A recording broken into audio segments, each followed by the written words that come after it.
Câmera, ação. Olá, gente, muito boa noite, sejam todos muito bem-vindos. Agora que a gente já conversou, arrumou os cabelos, né? Já registramos lá no grupo. Vamos começar, então, a nossa aula. Sobre o que nós vamos falar hoje? Vamos falar de um tema para lá de interessante, que é os sinais vitais. Eu vou iniciar realizando o compartilhamento de tela com vocês. E, por gentileza, vocês vão dizer se estão vendo aí o mesmo que a professora. Estão vendo o mesmo que eu? Não, ainda não. Não. Então, vamos aguardar mais. Agora sim. Aí, Agora sim. Muito bem. Então, o que nós vamos falar? Nós vamos falar sobre sinais vitais. Mas antes, a professora quer deixar uma mensagem que ela diz assim: quando a alegria de outra pessoa for sua alegria, você terá entendido o significado da palavra amar. Porque normalmente nós só estamos preocupados com a nossa própria alegria. Às vezes, você sabia que para nós sermos felizes, nós temos que aprender a fazer o outro que vive conosco feliz? Então, saibam de uma coisa, eu fico muito feliz de estar na companhia de vocês. Nós estávamos até falando um pouco antes de iniciar a gravação. Eu, mesmo sabendo que ainda falta algum tempo, eu já vou pensar no meu coraçãozinho que eu vou sentir falta dessa alegria que nós temos e que nós compartilhamos a cada vez que nos encontramos, né? A professora até deixa aqueles 2 minutinhos para a gente conversar, para falar que o cabelo está desarrumado, mas agora, ó, agora é hora de papo sério, é para falar de revisão. O que a gente viu na aula passada? A dificuldade na alimentação, ou seja, a reeducação alimentar. O como é complicado convencer a pessoa, depois de passa uma vida inteira se alimentando de uma forma, e de repente entra você na vida do seu paciente e vai tentar mudar. Toda mudança, ela tem uma certa dificuldade, toda mudança, sim, ela causa transtorno. Porém, a professora quer que você lembre de uma coisa. Quando nós falamos em reeducação alimentar, vamos relembrar lá o que eu falei? Reeducar também é se hidratar. E se hidratar é beber água. Na verdade, não. Hidratar não é só beber água.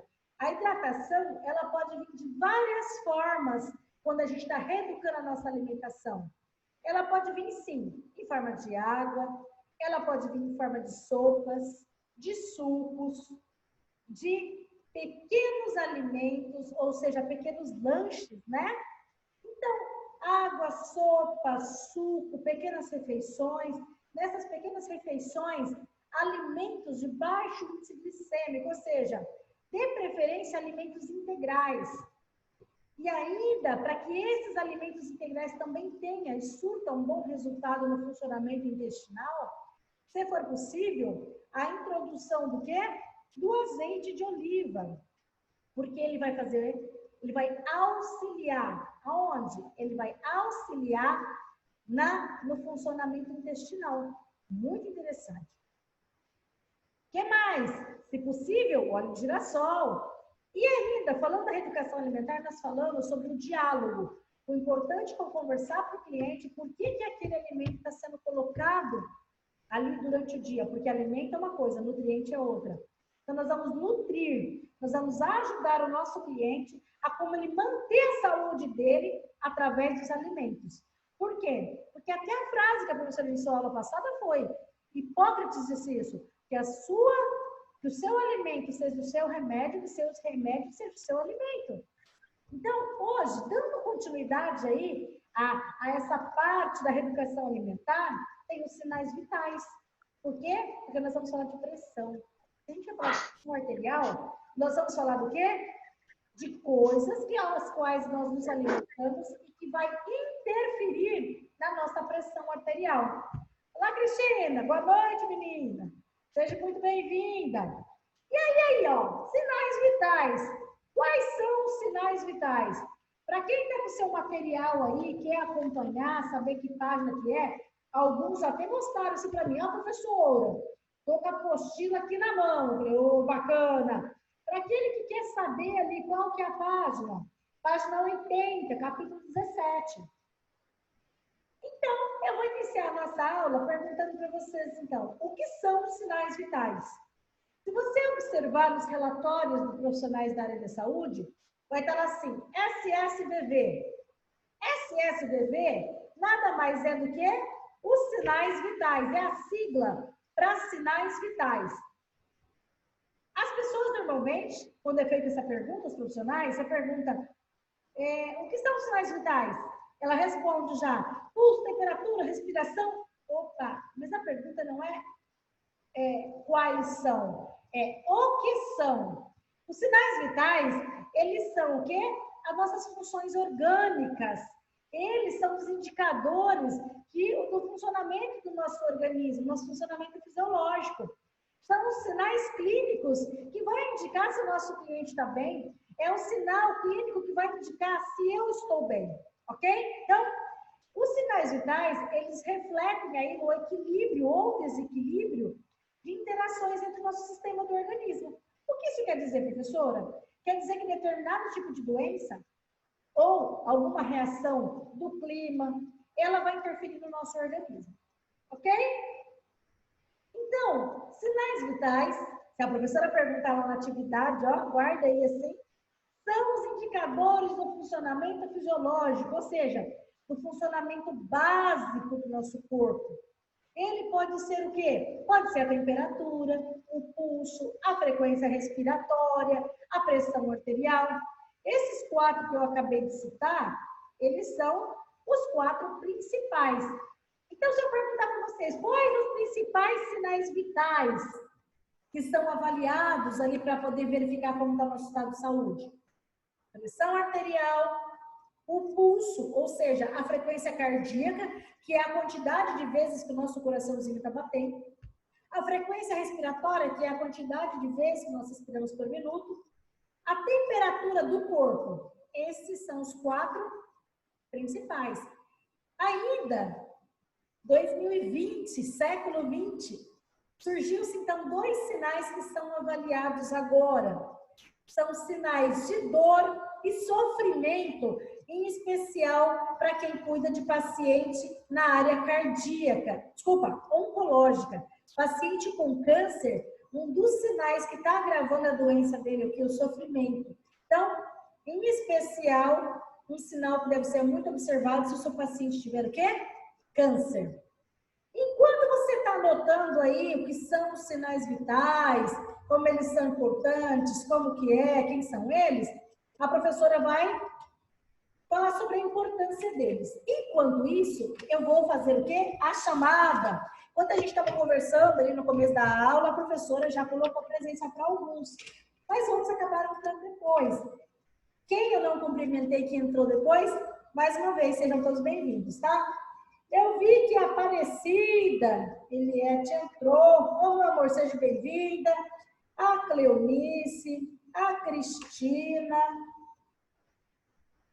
a Diva estava aí já, a Ivania, a Leonice. Deixa eu ver aqui se eu vi a Maria Aparecida. Não vi Maria Aparecida. Vou só puxar a orelha de Maria Aparecida. Eu vi a Aparecida Eliette, eu vi. Tá ali, ó. O Valdecir, que com certeza não pode faltar para falar do nosso cabelo, né, Vani? A Regina já entrou aí. Fico muito feliz com todos vocês e que deu certo de todos participarem, tá? Então, a importância dos sinais vitais. Os sinais vitais, existem terminologias, ou seja, dentro da área da saúde, eu estou compartilhando aqui com vocês. Se não tiver em sua apostila e você quiser anotar, funciona assim. Pressão arterial. Todos nós temos uma pressão arterial. Ela pode estar baixa ou ela pode estar alta. Se ela estiver baixa, hipotensão. Se ela estiver alta, hipertensão. E se ela estiver normal, professora? É a normotensão. Então, todos nós, eu peço a Deus que continuamos normotensos, ok? E nossos clientes também. Temperatura. Então, tudo que for hipo é baixo, tudo que for hiper, alto. Hipotermia está com temperatura baixa. Esse A, ele quer dizer que o paciente não está com febre, tá? Está negando. Toda vez que tiver um A na frente, quer dizer que é uma negação. Afebril, não está com febre. Febril, está com febre. Hipertermia, está alto. Parexia, tá com a pressão, ó, tá com a temperatura muito alta. Hiperplexia, tá acima de 40. Uma coisa para você guardar sobre esses símbolozinhos, eu vou dar uma dica para você, ó. Assim, não parece o número 4? Parece? Agora, Sim. se fizer assim, não parece o número 7? Então, quem é maior? O 4 ou o 7? É o 4, né? Então, quando o símbolo estiver virado para cá, quer dizer que está baixo. Assim, alto. Ok? Então, 4 é menor que 7. Então, isso aí é uma dica para você estudar, se você ver esse símbolo, para você saber se é acima ou é abaixo, tá bom? Guardou a dica aí, Valdecir? Então, para cá é 4, para cá é 7.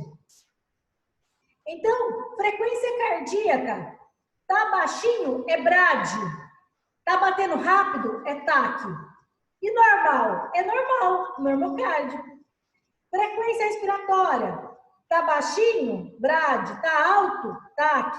Entenderam que isso aqui são apenas terminologias? Para você, se você estiver lendo um relatório, para você, é apenas a nível de conhecimento. Aí eu pergunto, como que eu vou checar um sinal vital? Como, professora, se eu não sei como é que faz? Então, anota aí que a professora vai ensinar. Que tem fatores que eles podem alterar os sinais vitais.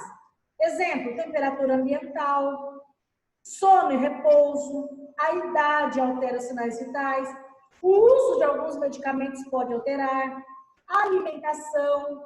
Como assim, professora? Tem medicamento que faz a pessoa ficar sempre com a pressão alta, ou pode dar queda de pressão. Tem alimentos, principalmente com muito sal, altera a pressão arterial. Fator hormonal mexe com os sinais vitais.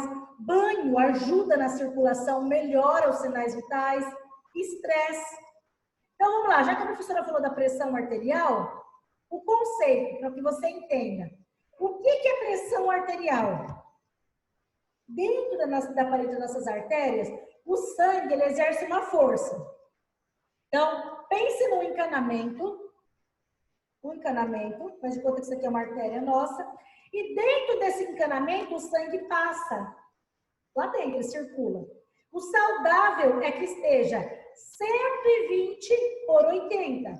Então, hipertensão é a sequência da força que o sangue exerce aqui dentro da parede da artéria. E aí, ele vai circular por todo o corpo. Quando ele contrai, o coração faz assim, ó, pum, chama sístole.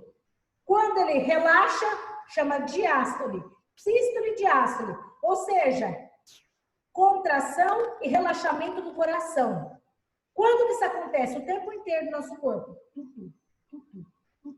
Ou seja, o tempo inteiro o coração está funcionando, ele aperta e manda o sangue para todo o nosso corpo. E o tempo inteiro esse sangue retorna pelas veias e volta para o nosso corpo. Então, sístole é contração e diástole é relaxamento.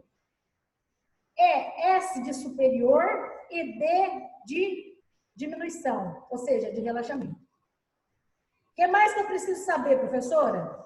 É importante que você saiba que a pressão arterial é a medida dessa força do sangue contra a parede da artéria. A medida dessa pressão compreende a verificação da máxima e da mínima. Para que se verifica a pressão? Para auxiliar a condição do sistema cardiovascular, para saber como está o coração, para diagnosticar alguma doença, no tratamento de alguma doença e para acompanhar o paciente. Essa é a finalidade de se aferir pressão arterial. Então, aqui, ó, conforme esse desenho que eu estou compartilhando com vocês, quando há um aumento nessa pressão aqui dentro, o sangue começa a forçar, ele passa com tanta força que ele começa a prejudicar a parede da artéria. A principal consequência é uma doença, é algo que acontece com o paciente, que chama-se aneurisma. Aqui vai ficando fraco, que vai fazendo o quê? Vai formando uma bolinha. Essa bolinha fica tão fraca que acaba explodindo. E é isso que se chama aneurisma. É como se isso aqui fosse um pneu de bicicleta e começa a ficar sensível. E chega uma hora que a pressão... A pessoa recebe uma notícia. Ah, fulano morreu, meu Deus. Cai, estoura, não aguenta. Qual que é os parâmetros normais, professora? A classificação, ó, contração, relaxamento, a pressão máxima e a pressão mínima. O bom é que esteja entre 120 por 80. É normal até 130 por 85. A partir de 13, ou seja, de 130, quer dizer que o carro está passando o sinal amarelo. Começa a dar indício que está com algum problema. E aí, 14, já está com o primeiro estágio de pressão. 16, não está bacana. 18, não precisa chegar a 20 para estourar a veia na cabeça e dar AVC, tá? Só para que vocês saibam. Então, para quem está anotando aí, professora, se a minha tiver 120, tá bom?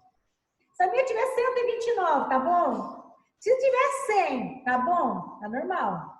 E a mínima pode estar 60, 70, 80, 85, só não pode estar 90. Começou a passar para 90, ó, tá vendo aqui? Já vai para o sinal amarelo. 130, o médico já pede para, opa, ô Valdecir, vamos diminuir o sal na alimentação, vamos parar com o refrigerante, vamos começar a aumentar a ingesta de água, vamos fazer atividade física, se você beber cigarro. Com essas mudanças, talvez você pode fazer o quê? Reverter essa situação. Porque se não reverter, tá aqui, ó. Chegou a 140, tem que procurar um médico, tem que iniciar medicamento. Quais são os fatores de risco para hipertensão? Principalmente, pai, mãe, vô e vó tem que ficar atento. Não tem como mudar quem que é o pai da gente, quem que é a mãe da gente. Então, se eles têm, é um fator de risco para ter pressão arterial. O aumento de peso é outra consequência. Estresse tem que marcar as pescarias. A alimentação não saudável, a professora vem batendo nessa mesma tecla desde o começo desse projeto. A alimentação faz toda a diferença. A atividade física e alimentação, ela faz assim, uma diferença muito grande na nossa qualidade de vida. E o excesso de sal, não por causa do sal, mas por causa do sódio que tem dentro do sal, que faz com que fique fraco aqui, ó, a parede dessa artéria. Existe uma classe de medicamentos, vários medicamentos para pressão. É o médico que vai dizer qual que o paciente deve tomar. A maioria dos medicamentos para hipertensão tem que tomar um remédio para hipertensão e tomar um diurético junto. Atenolol, captopril, propanolol, esses são o exemplo de alguns medicamentos, tá? Professora, tem vários tipos de medicamentos? Sim. Quando você inicia os cuidados com o cliente, se ele for hipertenso, é importante que você leia para que você saiba qual que é o medicamento que ele utiliza. Porque, ó, às vezes acontece como aqui. Captopril é um medicamento para pressão. Hidroclorotiazida é o diurético. Tem alguns laboratórios que já colocam o antihipertensivo junto com o diurético. Tem laboratório não, ó. Põe o captopril, aí você tem que dar 2 medicamentos diferentes para o cliente. É importante que você saiba que esse medicamento é para pressão e esse ele tem que tomar para fazer xixi para não prejudicar o rim, tá? Fatores, então, da pressão.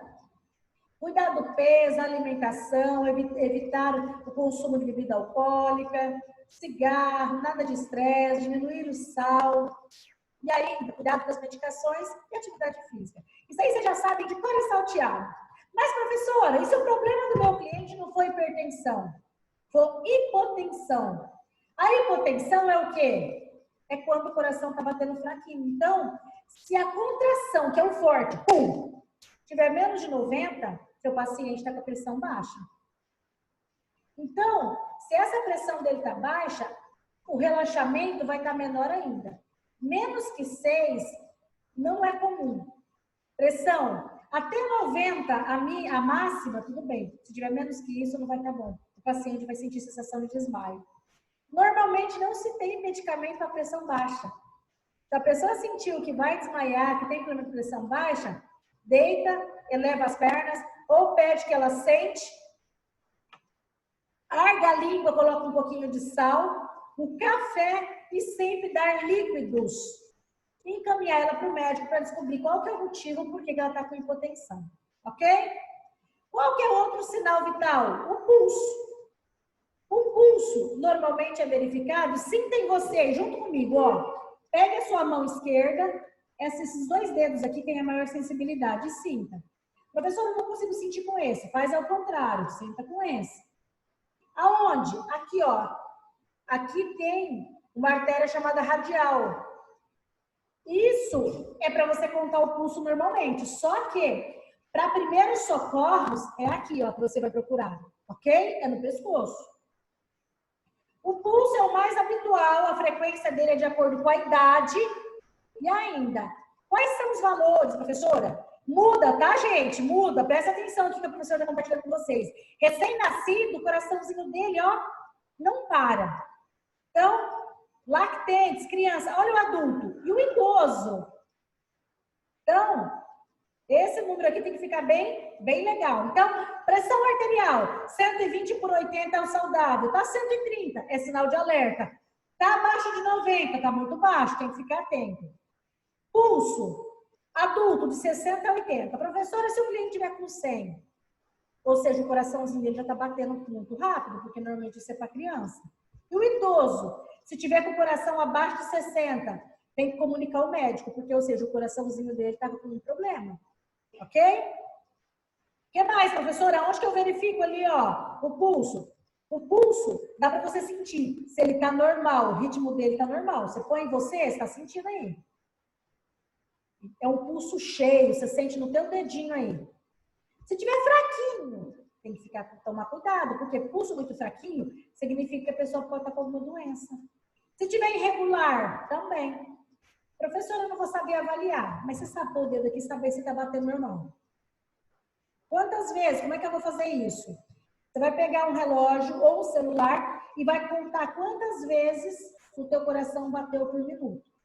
Aí você sabe que o saudável é que ele tenha batido de 60 até 80. Depois, quando acabar a aula, fazem o teste e contem para mim. Coloca lá no grupo. Professora, eu contei o meu. Eu senti 75 vezes. Como? É 1 minuto. Zero o relógio e conta 1 minuto quantas vezes. Ok? O que mais? O pulso tem terminologias também. Nomocárdio, bradiocárdio, TAC. Isso aqui é só para que você saiba. Quais são os lugares? Pescoço, pulso, aqui na axila, na região braquial, ó. Você pode sentir aqui no teu braço, aqui na região poplítea, ou seja, atrás do joelho você sente, na tua virilha. Aqui, ó, conforme essa imagem que eu estou compartilhando com vocês, todos esses lugares aqui dá para você verificar a pressão. O pulso. O que mais? Frequência respiratória. Você não vai chegar no cliente e falar assim, ó, deixa eu contar quantas vezes seu coração está batendo. Eu tô olhando aqui no relógio. Tenta pedir para alguém fazer isso. Aí você fica assim, será que eu tô respirando certo? É estranho, não é? Porque daí quando a gente começa a observar que jeito que a gente respira, parece que a gente perde o controle. O saudável, o padrão idoso, de 14 a 18 vezes por minuto. Então, tanto o pulso quanto a respiração é a quantidade de vezes que você realiza isso por minuto. Tá bem claro, Cristina? Tá entendendo certinho, Valdecir? Que tanto o pulso quanto a respiração é por minuto. É para saber o quê? Hematose e as trocas gasosas. É para saber se o ar está chegando lá no pulmão e está sendo realizado num período que tem que sair. Porque se o ar entrou, ele tem que sair. Que tipo de respiração? Tem aqui, ó, apneia, quer dizer que a pessoa não está respirando, eupneia. Aqui, ó, uns exemplos de terminologias que a professora utiliza. Temperatura. Em que local que eu posso verificar? Na axila, na região inguinal, na boca e no reto. O reto é muito utilizado para criança, tá? Qual que é o normal, professora? Qual que é o parâmetro? Qual que é a técnica? Como é que é isso? Então é o seguinte, você vai lá, eu estava falando ali da respiração. Você não vai falar para a pessoa assim, vou contar sua respiração. O que você vai fazer? Você vai pegar, simular assim. Você está ali contando o pulso, está segurando lá o bracinho. Vamos supor, o Valdecir está lá. Enquanto o Valdecir já terminou de contar, ele não vai falar para a pessoa, mas ele está contando a respiração. Ele está fazendo assim para a pessoa. Ah, você está contando meu coração? Na verdade, é uma técnica que você está vendo a respiração do paciente. Você não vai falar para ele que você está vendo a respiração dele. Porque senão, o que vai acontecer? Ele vai ficar preocupado. E aí ele perde o ritmo. Guardaram bem essa dica que a professora acabou de dar para vocês? Na hora que você está vendo o pulso ali, você já está contando, acabou o pulso, você lembra lá, deu 1 minuto, né, Valdecir? Deu lá 80, Você já guardou, deu 80. Aí zera de novo o relógio ou o termômetro do celular, ou desculpa, o cronômetro. Aí você vai contando a respiração. Porque se você falar para o cliente, ele não vai conseguir. Aí ele vai alterar a parte respiratória dele, tá bom? E aí? Febre, ela não aparece isolada. Se um cliente está com febre, é porque por trás tem alguma doença. Normalmente, infecção é sinal de febre. É sinal que alguma coisa no organismo não está bem. E aí você pergunta, professora, qual que é o melhor? É o digital? Porque existe um tipo só? Não. Termômetro, existe o termômetro de mercúrio. Tem a parte dele que é de vidro, só que lá dentro, ó, tem a parte que é de mercúrio. Tem diferença o termômetro digital? Tem alguns termômetros digitais, e agora, na época da pandemia, você vai ao mercado, você vê que já tem lá, o segurança já está com o termômetro para colocar na testa para verificar como está. A precisão dele é melhor. Só que se você ficar batendo ele tem as vantagens e desvantagens. O de mercúrio, ele quebra com maior facilidade, tá? Então, ele quebra com maior facilidade. Esse daqui, eles são muito bons. Só que tem que tomar muito cuidado, porque não pode deixar molhar. O outro também não. Mas a facilidade de quebrar ou desregular, esse daqui é maior, tá? Existe ainda o que, ó, que eu falei com vocês. Você pode verificar na boca, na região do canal anal, na axila, no canal auricular, ou seja, no ouvido ou na testa. Esses são os locais aonde você pode fazer o quê? Verificar a temperatura. Professora, como que eu sei que um cliente está com febre? É considerado febre acima de 37 graus e meio, ok? Aqui eu estou compartilhando com vocês. Hipertermia, está com a pressão, está com a febre muito alta. Febre, 37,5 é considerado febre. Está com a temperatura baixa demais, 35 ou menos, está muito baixo. Isso também não é saudável. Professora, tem diferença da temperatura do adulto para a criança? Sim. Se vocês quiserem, depois a professora compartilha até lá no grupo para vocês. O que é importante com o termômetro? Toda vez que você terminou de utilizar o termômetro, desinfecta a pontinha dele, passa álcool 70, tá? Vai tirou do braço do cliente, higieniza ele para guardar. Antes de usar, higieniza ele. É muito interessante sempre, ou se for usar para a família inteira o mesmo termômetro, sempre realizar a limpeza. Como eu comentei com vocês, existem vários fatores que podem contribuir para o desequilíbrio da temperatura. Opa! Infecção por micro-organismo, câncer pode começar com muita febre, doença metabólica, medicamento pode dar febre. Que interessante, né, professora? O que mais que eu preciso saber, professora, a respeito dos sinais vitais? Você tem que saber que os sinais vitais, eles indicam o estado de saúde, correto? Então, se um paciente está em desidratação, está com a febre muito alta, dá desidratação, pode dar delírio, convulsão, irritabilidade e até convulsão. Você fala, nossa, professora, tudo isso? Sim. A temperatura muito alta, ela desregulariza o funcionamento do corpo. Hoje nós falamos então dos sinais vitais.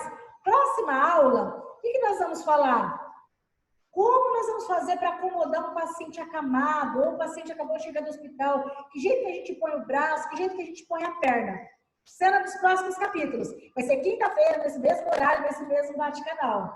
Eu vou me despedir de vocês falando que aquele que não luta pelo futuro que deseja terá que aceitar o futuro que vir. Então, se você não lutar pelo futuro que você quer, você tem que aceitar o que vir. Então, não aceite qualquer coisa para a vida de vocês. Aceite sempre